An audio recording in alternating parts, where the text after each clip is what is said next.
What's up, everyone? Victor512 here, and it's been a while since I've done any type of commentary or anything, and I kind of forgot like the main basics of a commentary. Like I forgot. First off, you know, if you're gonna do a commentary, you should always never be distracted by anything, like your phone, especially because I'm texting my ex-girlfriend, who I miss dearly, and stuff like that.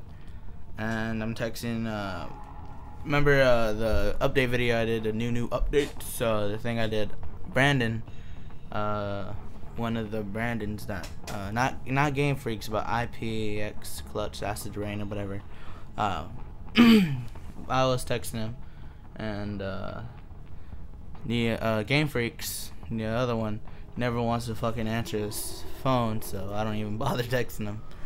But yeah, here's the gameplay of Max Payne on rooftops of Mardeno or whatever. So yeah, dude, you know, the game's pretty badass. I've played the game so many times. Not just like the regular, you know, not just this game, but I've played you know, Max Payne 1 or 2. Oh, I was texting someone. That's why I wasn't doing shit for like the first 30 seconds. But like I was saying, oh look at this fail, dude. Oh my god, dude, that's fucking funny. Okay, so like I was saying, so what was I saying?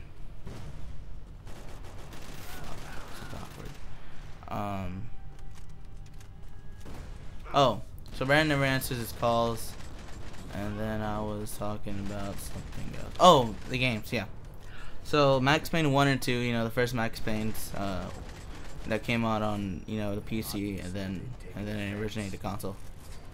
I used to play those a fuckload, cause when I was around 7, and my older brother Benny, when he was living with me, he bought the game because he was told it was like amazing and stuff like that, and you know, he bought it and he was like, oh, this game's badass.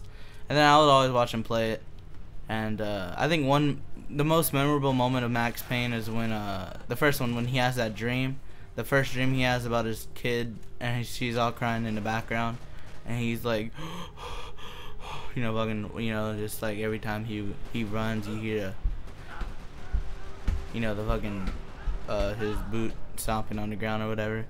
And that was it kind of freaked me out, because it was like it kind of reminded me of it was a nightmare, of course, but it kind of reminded me of one of my nightmares I had when I was a kid, when well there was this one time I had a nightmare, you know, significant that I remember, but my room's upstairs in my house, and there's a hallway that connects to the other rooms in my house upstairs. So so if you walk along the hallway, there's another room called, you know, we call it the big room, but it's really like a family room, and that's where we watch all the Dallas games and any kind of football games and UFC fights and stuff like that. So it's basically like the family room for the men, you know, not being stereotypic, but you know, just a lot of the men, you know, me and my grandfather and my cousin, we just watch, you know, sports in the room. So before it was that, it was just like a casual room. It was like another bedroom, and there was this window at the end of it that that just, you know, you just look out the window and then you can look down, you see the bottom of the house, like no dumb, you know. But I had a dream, and the hallway was like a mile long. I'm not even gonna lie. I kept walking and I kept hearing shit coming from the room, and I would get really scared. And there was this one day that I had a nightmare again, and I finally had the balls to go check it out, and that was such a fail. But I had the balls to go finally check it out, and I was like I was terrified. I didn't know what to do, dude. I was like, oh shit, like I'm gonna die. So when I went into the room, you know, it was all creepy, eerie, and had the light shade of blue, if I'm not mistaken. like an eerie blue. And you know, there was the bed, and the TV was on the other side of the room, and then on the back side of the room, like where the other bed is, or where the bed is, and then on the right side would be like the back of the room. So there was the window, and I looked at the window, and there was like a guy looking at me, like the guy, the Haywire from Prison Break, kind of looked like him, and he had a long ass arm, like a zombie arm, just like tapping on the window, just looking at me, and I'm like, oh shit, you know, I'm just like freaking out, and I just looked at it for like a long, you know when you get terrified, you just need to look before you do something, and then when you do look at it, and then you get so terrified that you don't want to say anything, you know what I'm saying? So like, I got that feeling, and I was just looking at it, I was like shivering and shit. I was like, oh shit, oh shit, oh shit, oh shit, you know, just like terrified. And no, I just finally screamed. I was like, fuck, you know, everything. I ran, and I kept running, and I kept running, and I kept running across the hall, you know, and to me it felt like it was like a mile long, dude, because the hall never seemed to end. I kept running. I was like, fuck, run, everything.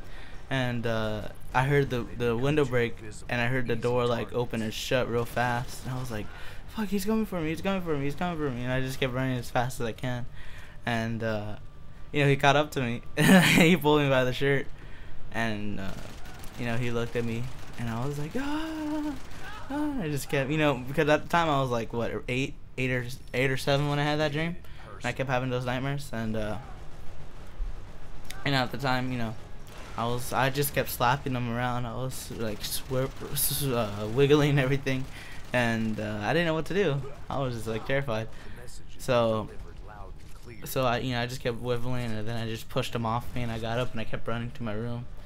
So by the time I got to my room, let's see, yeah, by the time I got to my room, I'm trying to remember this, because this is the only part I don't really remember.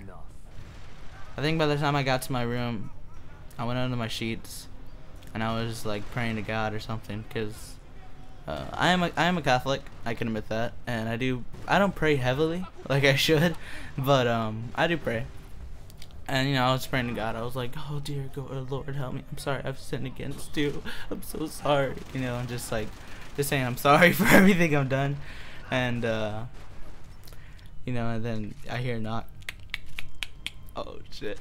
You know, I'm just scared, and I opened the door, which was so stupid.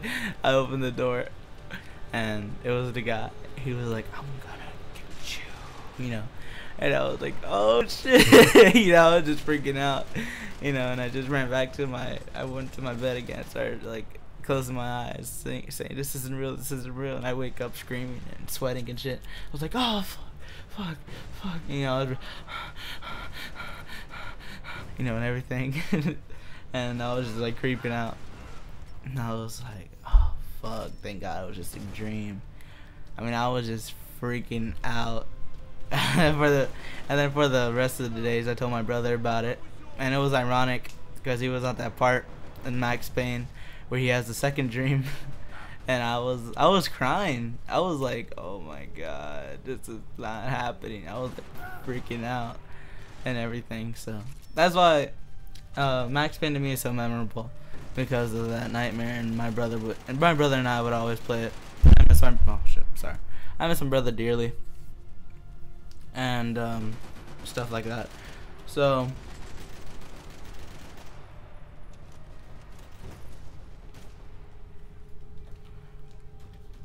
yeah, I don't know, I've always loved Max Payne. I love like how he's like so he's a poet. He's a poet, you know, like the way that his voice sounds, the voice actor, and then what he says is like so wise. You know, we see those Facebook quotes, you know, with the guy and a girl cuddling and shit. And you know, it has like the blurred out image of the guy and a girl, and then it has the increased image or the enhanced image of the quote or whatever, and it says, you know, don't break my heart, I'll hate you forever, whatever, you know, just something stereotypic like that. You know, if Max Payne was real, I would have used a lot of his quotes for pictures like that. Oh, look at this. Boom, and then die. So, like I was saying, you know, if Max Payne was real, if he was a real character, I would use a lot of his quotes. Or if he was a real person, not a real character. I mean, if he was like a real person, I would use a lot of his quotes. Because the things that Max Payne says, and what he's done, and like the story play in general, and like how everything's worked out, you can't. It's like an epic movie. You know, they fucked up the movie with Mark Wahlberg. Oh man, it was a good movie.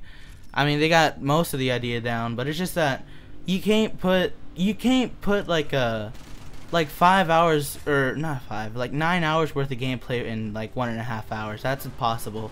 So really, I don't think they should have made a like one Max Payne. I think they should have done like a series of Max Payne, the Rise of Max Payne, and they tell the backstory, and then the second one they tell the story in Max Payne 1, and then the third one they tell the story in Max Payne 2, and then if you know, it just depends on how long like the movies would work out with the stories in the video game.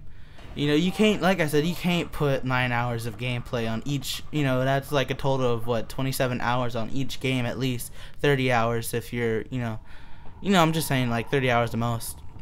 But you can't put that in an hour and 15 to 30 minutes. You can't put that. You know what I'm saying? It just doesn't work. So, I've been my Max Payne commentary. Like I said, I love this game to death.